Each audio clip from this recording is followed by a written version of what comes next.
अभिषेक बनर्जी जी वो जो बोल रहे हैं ना कि every action has an reaction, action तो उन्होंने किया था, उनके दौरान हुआ था, अब तो रिएक्शन हो रहा है। अगर ये आपको लगता है कि ये इलीगल नहीं है तो आपको तो नोटिस मिल गया था, बाकायदा पहले ही मिल गया था। ये डेमोलिशन से पहले, बुलडोज़र से पहले ही मिल गया था। ये गैर कानूनी बिल्डिंग है। आपका बुआ जब मुख्यमंत्री थे, आप कहीं ना कहीं कुछ भी करके आप बना के ऐसे बड़े बड़े बिल्डिंग 5 माले की बिल्डिंग बना रखे थे। तो अब सरकार जो काम कर रही है वो उचित तरीके से काम कर रही है। जो कोई भी जो इलीगल है कंस्ट्रक्शन, उसको तोड़ा जाएगा। दो चीज़, एक हमारे बंगाली में कहावत है कि उसका भाई ये चला गया, मतलब सांप जो है, सांप का पूरा ख़त्म हो चुका, लेकिन अभी तक वो अपना झूठ मूठ का वो जहर उगल रहा है। तो अभिषेक बनर्जी जी वो जो बोल रहे हैं ना कि every action has an reaction, action तो उन्होंने किया था, उनके दौरान हुआ था, अब तो रिएक्शन हो रहा है। हमारे पश्चिम बंगाल में विपक्ष को, खास करके भारतीय जनता पार्टी को, ये जो डीजे वाले बाबू जो है, ये जैसे बातें किए थे, जैसे डराने धमकाने, चुनाव आयोग को पेड़ से बांध के पीटने की बात, विपक्ष को, खास करके भारतीय जनता पार्टी के कार्यकर्ताओं को लगातार मारना, बेघर करना, हमारे जो माताएं हैं, बहनें हैं, उनका सम्मान से खेलना, सब तो इन्हीं के ज़माने में हुआ था। तब कहाँ गई थी इनका ये कोर्ट में जाना? अगर तब नहीं गए, अब जाइए ना, कोर्ट तो हर किसी के लिए खुला है। अगर ये आपको लगता है कि ये इलीगल नहीं है तो आपको तो नोटिस मिल गया था, बाकायदा पहले ही मिल गया था। ये डेमोलिशन से पहले, बुलडोज़र से पहले ही मिल गया था। तभी क्यों नहीं गए थे? तब क्यों नहीं गए थे? क्योंकि आपके पास इसका कुछ पेपर्स नहीं था।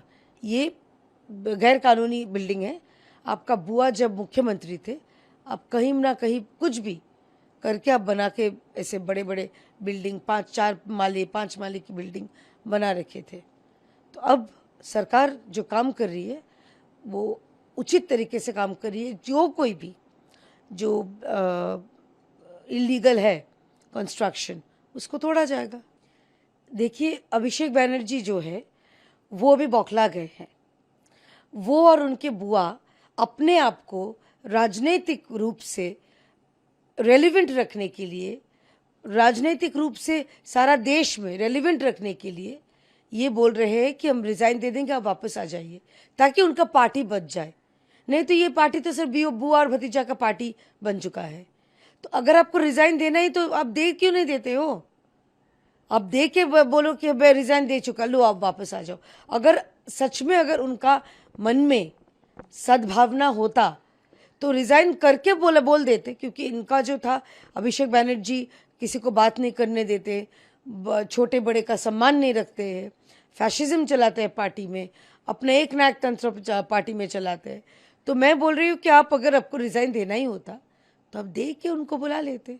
आपकी इतना पार्टी के लिए अगर इतना चिंता होता तो आप दे के बुला लेते, चलो पार्टी तो बच जाएगी। उनको देना नहीं है, उनको सत्ता, वो तो सोच रहे थे कि ममता बनर्जी फिर से क्षमता में आ जाएंगी और कुछ दिनों में वो मुख्यमंत्री बन जाएंगे। वैसे ही लोग उनको युवराज करके बोलते थे। तो पश्चिम बंगाल में तो कोई राजतंत्र नहीं चल रहा था, लेकिन अपने आप को युवराज मानने वाला जो शख्स, आपको लगता है कि वो इस्तीफ़ा देने वाले हैं? वो इस्तीफ़ा की बात पूरा नाटक है। पूरा अपने आप को रेलिवेंट रखने के लिए एक उनको झांसा दे रहे हैं जो अपने पार्टी में ही थे। और कुछ दिन पहले इन्हीं के लिए तो कहा था कि एजेंसियां से बचने के लिए ये जा रहे हैं। तो अब एजेंसियां से बचने के लिए अगर वो चले गए, अगर वो टेंटेड है, तो उसको क्यों बुला रहे अपने पार्टी में? तो एक तरीके से बात कीजिए ना।